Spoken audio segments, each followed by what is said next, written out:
L'agriculture et le changement climatique, c'est indissociable, ça va ensemble. Ça touche tout le monde aujourd'hui, dans toutes les strates de la société. Je pense que c'est ce qui en fait une priorité. C'est quelque chose qui s'insuffle justement dans la société, mais pas assez profondément. On nous présente ça comme une menace importante, imminente.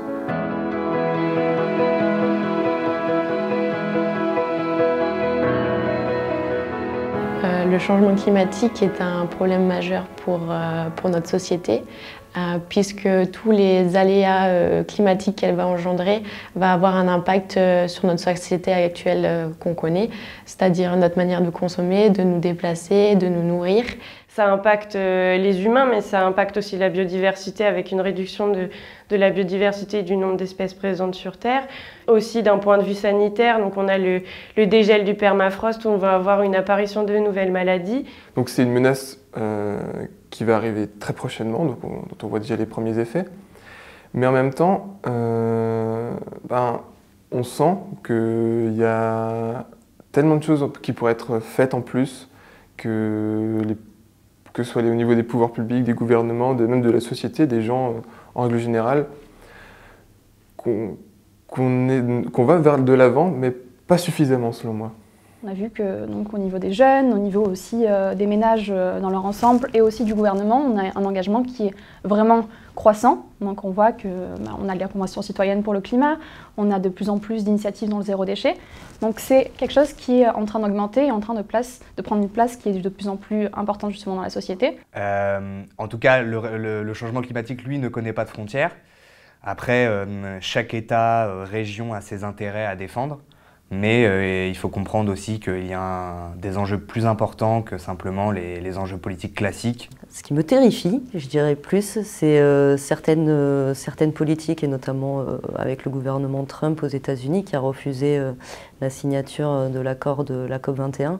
Et ça, c'est vrai que si à l'heure actuelle, il n'y ait pas une prise de conscience globale et mondiale, je pense que malheureusement, on se bat un peu contre du vent. Les gouvernements ont essayé de mettre en place des choses très concrètes pour lutter contre le changement climatique. Et aujourd'hui, on a du mal à l'appliquer, voire même il y a certains gouvernements qui réfutent ça. Il y a des gens qui arrivent au pouvoir qui sont ouvertement climato-sceptiques, et ça, c'est quelque chose d'assez préoccupant, particulièrement préoccupant. Ce qui m'inspire confiance par rapport à la situation, c'est-à-dire que celle-ci, on ne peut pas la changer, le changement climatique est ce qu'il est, et je pense que la plupart des gens commencent à prendre conscience de ce qui se passe, qu'on n'a pas forcément énormément de temps pour changer les choses et qu'il faut avancer ensemble. Je pense que ça, c'est une réflexion et tout le monde va aller dans la même direction, en tout cas essayer. Ce qui va m'inquiéter un petit peu plus, c'est la relation entre les organisations, entre les relations publiques et privées, qui parfois ne vont pas forcément dans le même sens. Et j'ai un peu peur que l'état d'esprit des gens, de la population, ne soit pas assez fort pour réussir à changer les choses assez rapidement. Dans nos priorités, donc il y a l'eau et la biodiversité, mais il y a aussi la terre, qui est le support de nos cultures, et qui est donc essentielle pour produire et pour nourrir la planète. C'est un tout, c'est une approche complètement globalisée et tout interagit ensemble et on ne peut pas prendre les choses sans prendre en compte les interactions entre ces facteurs. Le changement ne passera pas par les voies habituelles du changement qui ont été la grève, les manifestations. Il y a vraiment besoin d'un consensus général, que ce soit les milieux politiques, les milieux économiques.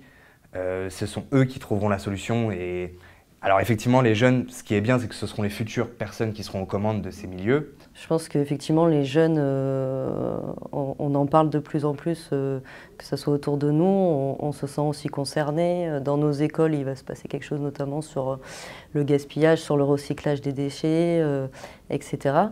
Après, je pense qu'il en manque encore. C'est-à-dire que je ne vais pas être du côté militante, mais effectivement, je pense que si on veut vraiment améliorer et diminuer l'effet du changement climatique, il va vraiment falloir une action forte de la part de tout le monde.